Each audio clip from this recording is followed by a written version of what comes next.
YSR Congress party సాధారణంగా ఏ పార్టీకైనా సరే ప్రధాన కార్యాలయం మారకుండా ఉంటుంది.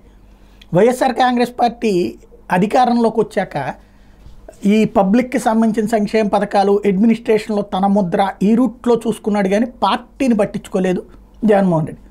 దాని ఇంపాక్ట్ పార్టీ కార్యాలయం అన్నటువంటిది అద్దె కార్యాలయంగానే మిగిలిపోయింది. తెలుగుదేశం పార్టీ అధికారంలోకి రాగానే ఫస్ట్ చేసినటువంటి తెలివైన పని ఎన్టీఆర్ ట్రస్ట్ భవన్ కట్టేసుకోవడం.